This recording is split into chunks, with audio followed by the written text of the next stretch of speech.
Yesterday, I told you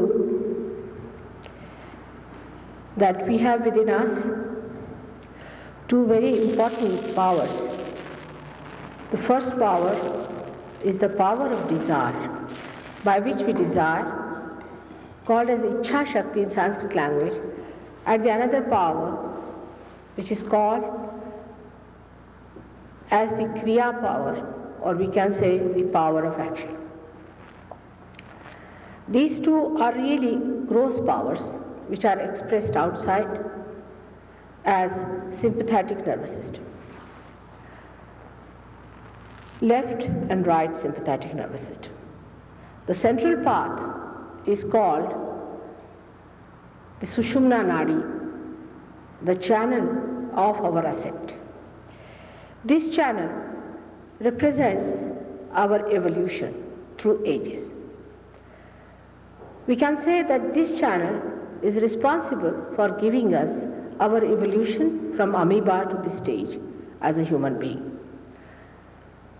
And all the centers that you see there, 1, 2, 3, 4, 5, 6, 7, all of them are the milestones in our progress, in our evolution. These are all placed within us. These subtle centers are there, they are all there, and we are made up of this beautiful instrument. We are not aware of it. Of course, we are not aware. Also, we can't see them because they are subtle centers and we cannot see with our naked eyes. We can only see the manifestation of these centers outside as gross plexuses. Now, today, as I told you yesterday, I will be dealing with each center one by one, and I'll tell you what these centers represent within us. Now, the very first center is the center of our innocence. Before creating us, before creating this universe, innocence was created. Innocence is the most powerful power on this earth. Innocence is love, innocence is God, and innocence is the only thing that really keeps us going in this horrible world in which we are born. This innocence we find in the matter. Matter is innocent. If you hit the matter, it will hit you. If you don't hit it, it is all right. You can change the form of the matter. You see, say for this hall, it won't trouble you. If you are here, it will give you a shade. If you want, you can use it for disturbing others, for destroying others. The way you want to use it, you can use it because it doesn't say anything to us. So at this center is the carbon element which started growing within us. We can say the carbon is in the center of the whole system of elements. Carbon is in the center because it is a tetravalent element. As you know, it has got 4 valencies. And when carbon came in its existence, then only life could be produced. And this center is the center where we became really tetravalent. Means we became an element by which we could become human beings. We could become the living things. The living thing started when carbon came into existence. So this center is very important because this center represents that stage of human evolution where we became living human beings. Before this, we were dead people. We were just like these stones and things that you see around.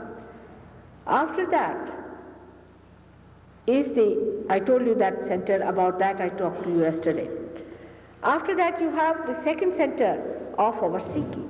When an animal came into being, he started seeking. First he started seeking the food. For example, the unicellular animals like amoeba and all that, they just seek food. They do not seek anything else but food. And that is the beginning of our seeking. So the first grossest seeking was the food, where we started seeking something for our growth, for our nutrition. The second seeking started when some of the animals felt that they were too big for their sizes, they couldn't move around, and they found it impossible to do something about it. Now we can say that even before these animals were made, before that the fishes themselves were surrounded by land, and one of the fishes had to come out, the future that was going to happen. In these chaotic conditions and confusions, we start seeking more and more, and the real seeking is that of beyond. Of course, we must say that the play of the seeking is not only human. There is also God's play. It is God who wants you to seek. It is God who wants you to get your realization. You are the epitome of His creation. Human beings are the highest that He has created. You see how beautifully He has created you. In thousands of years, from amoeba, from carbon, for an ordinary, say from an hydrogen atom, you have become like this. There must be some purpose, some reason why God has made you like this. It's not just a wasteful, purposeless activity of God, but what is the purpose of God? Why did He do it? Nobody thinks about it. Scientists, of course, they're being honest, they say we cannot find out, so forget about it. Whatever they cannot find out and reason out, they just don't discuss. So one has to see whether there is some reason or not. Is there any purpose in our life, or are we to come on this earth and just to die like any other animal and have no gains in our human awareness? This question has been arising into the minds of thousands of people and thousands of people. And at this time, as you know, the market was full with the idea that we have to seek. So the market got flooded with all kinds of people who wanted to market it. I mean, it's automatic. There are marketeers for everything. You want something, you will find marketeers just coming around. And that's how it happened. And they took advantage of the simplicity and of the, I would say, the naivety of people, and they misused them and misled them. They could not understand how God can be organized by these people, how, whether they were the contractors of God, or how could they talk of God. What was the sign and symptom of a person who comes to you and says that I am God and you should receive this thing from me? What we believe in was the superficial appearances. Like a person has, say, 58 Rolls Royce. He must be a great man. Not a saint. The saint doesn't have any Rolls Royces. We could not see that. See, for us, it was very much great that he lives in a big mansion. Not the saint. The saint doesn't want mansions. He can live on the street. For him, it does not matter whether it's a mansion or a street, makes no difference to him. And this is the simple thing that they did not know about a saint. And they got impressed by all these things, by the medias and the way they put up the show and the circus that they carried. This is the saddest part of the whole story, and that's how our seeking was misled. Today, I would like, supposing this finger says I'm all right, or this finger says I'm all right, it is going to trouble the whole body. It's such a nonsense that it is better to cut it off than to keep it there. Malignancy that works in us is the same, that you are on your own. What's wrong? I'm on my own. Any cell that becomes like that is really malignant because it has no relationship with the whole. It has no relationship with the coordination and the cooperation of the whole thing, how it is working out. It is on its own. What's wrong? The wrong is that you are getting out of circulation, and very soon you will land up in a place which is called as hell. And then you will ask, oh, I never knew. You are all connected with each other. You are all part and parcel of one collective being, which you have to just feel it and understand that you become that. Till this is connected to the mains, this doesn't work out. Once it is connected to the mains, it works out. In the same way, unless and until you are connected to the mains, you cannot know that you are a collective being.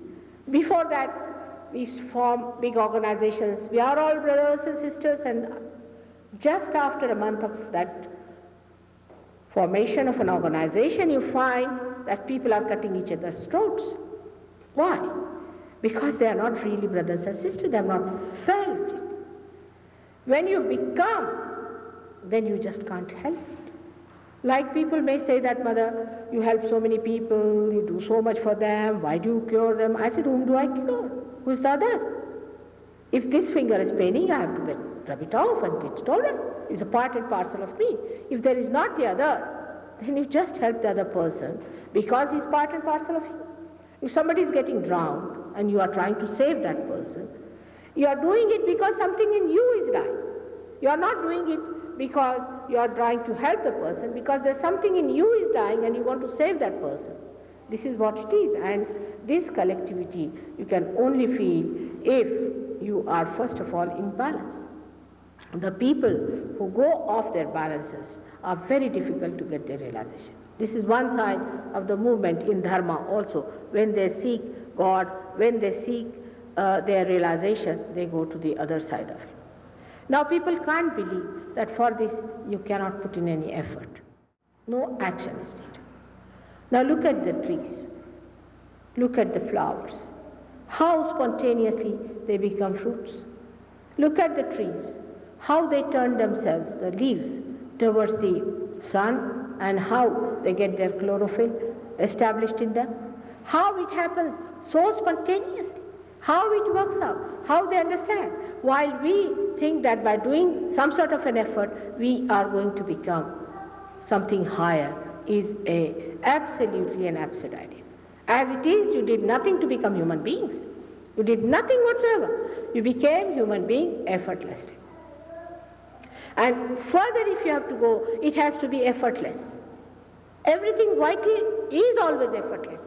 As I said the other day, if you have to breathe, and for breathing if you have to go to libraries and go to some guru and pay him some money, how many will survive? It is so vital that it has to happen.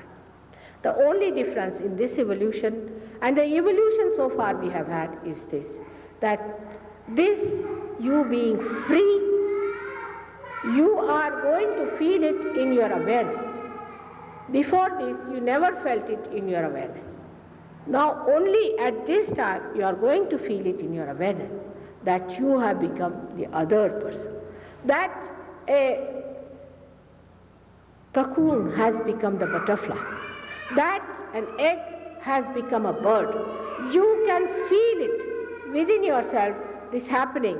You can absolutely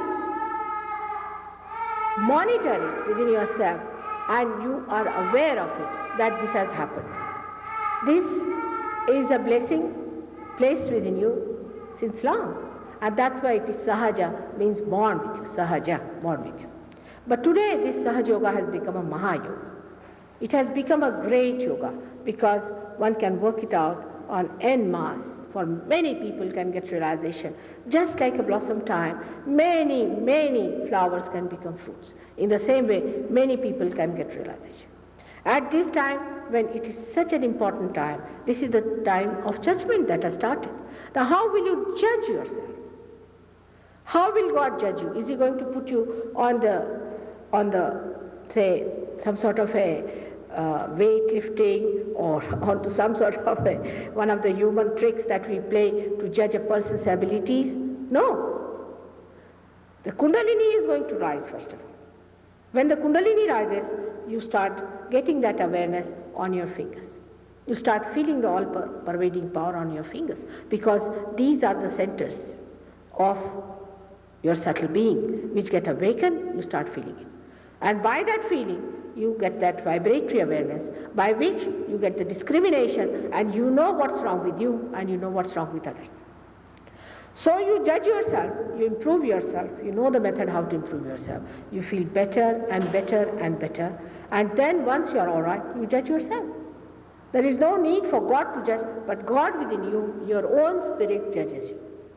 Because when the Kundalini rises, she touches the fontanelle bone area where she pierces through. You can feel first sometimes the throbbing, and then the cool breeze starts coming in, There is the Spirit, the seat of the Spirit. Though He resides in the heart in human beings, the seat of the Spirit is on top of your head.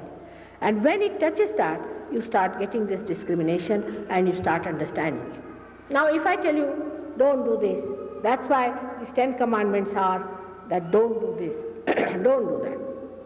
But human beings are such, if you tell them, don't do it, they'll do it 100 times. There's something wrong with them. I tell you, the brain is sometimes upside down, I think. If you tell them, please don't do it, don't burn your, even to a child, human child, if you tell him, now don't put your hand in the candle, you'll burn it. Still he'll burn himself. He must learn. He's so ego-oriented that he must learn by burning his hand. He must learn everything through experience of his ego. Till he's nicely bashed, he won't listen. So the best thing I thought was to give the realization. Once you have the realization, once your car has started, you will know where is the problem.